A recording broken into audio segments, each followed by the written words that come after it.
കൂടുതൽ വാർത്തകളും വീഡിയോകളും കാണാൻ ഈ ചാനൽ സബ്സ്ക്രൈബ് ചെയ്യുക. കൂടെ ബെൽ ബട്ടൺ അമർത്തുക. ധനാഭിവൃദ്ധിക്കും ഐശ്വര്യത്തിനുമായിട്ട് നമുക്ക് രാമായണത്തിലെ ജടായു സ്തുതി പാരായണം ചെയ്യാം. കർക്കിടകം തീരുന്നതിന് മുമ്പ് ജടായു സ്തുതി പാരായണം ചെയ്ത് നമുക്ക് ഐശ്വര്യപരമായിട്ടുള്ള ധനാഭിവൃദ്ധി ഉണ്ടാക്കാൻ സാധിക്കും.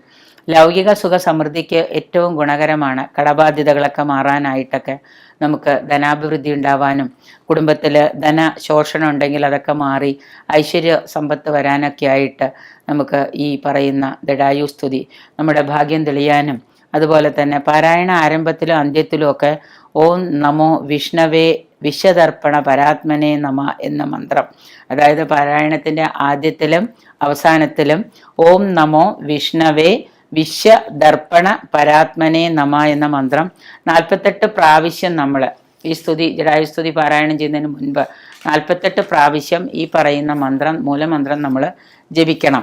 ഇനി ഒപ്പം തന്നെ ഈ മൂലമന്ത്രം ജപിക്കുമ്പോൾ നമ്മൾ പാരായണം ചെയ്യാൻ ഇതുവരെ നമുക്ക് സാധിച്ചിട്ടില്ല എങ്കിൽ ഏതെങ്കിലും ഒരു വ്യാഴാഴ്ച തുടങ്ങിയിട്ട് 18 ദിവസം 2 നേരവും നമുക്ക് ഇത് പാരായണം ചെയ്യാം.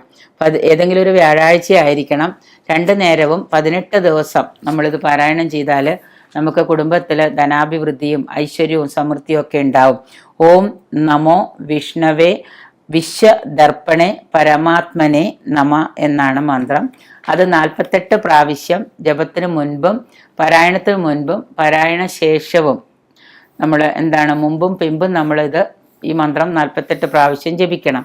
അത് 18 ദിവസം 2 നേരവും വെച്ചിട്ട് നമ്മൾ ജപിച്ചാൽ നമുക്ക് തീർച്ചയായിട്ടും ഈ കർക്കിടക മാസത്തിൽ ഒരുപാട് ധനാഭിവൃദ്ധിയും കാര്യങ്ങളും ഒക്കെ വന്നു ചേരും. ചിലപ്പോൾ ഇപ്പോൾ ഈ കർക്കിടകത്തിൽ നമ്മൾ അത് പാരായണം ചെയ്ത് അതിൻ്റെ ഒരു അനുഗ്രഹം വരുന്നത് ചിലപ്പോൾ 1 മാസമോ 1.5 മാസമോ കഴിഞ്ഞിട്ടായിരിക്കാം. ഇൻസ്റ്റൻ്റായിട്ട് രാവിലെ വായിച്ചാൽ വൈകുന്നേരം തന്നെ വരുമെന്ന് നമുക്ക് പറയാൻ പറ്റില്ല. പക്ഷേ ഒരു വ്യാഴാഴ്ച തുടങ്ങി 18 ദിവസം 2 നേരവും ഈ പറയുന്ന മന്ത്രം മൂലമന്ത്രം 48 പ്രാവശ്യം ആദ്യവും അന്ത്യവും ജപിച്ച് പാരായണം ചെയ്ത് കഴിഞ്ഞാൽ തീർച്ചയായിട്ടും നിങ്ങൾക്ക് ധനം വന്ന് ഭവിക്കും. എന്ന് വിചാരിച്ച് കോടീശ്വരനാവുമെന്നല്ല. അപ്പം പിന്നെ എല്ലാ ദിവസവും നിങ്ങൾക്ക് സാധിക്കുമെങ്കിൽ നിങ്ങൾ ഇപ്പോൾ ഈ വ്യാഴാഴ്ച ജപിച്ചു, അടുത്ത ഇതിൽ തീർന്നു, വീണ്ടും അടുത്ത വ്യാഴാഴ്ച ദിവസം നോക്കിയിട്ട് വീണ്ടും ഒരു 18 ദിവസം 2 നേരവും ജപിക്കുക.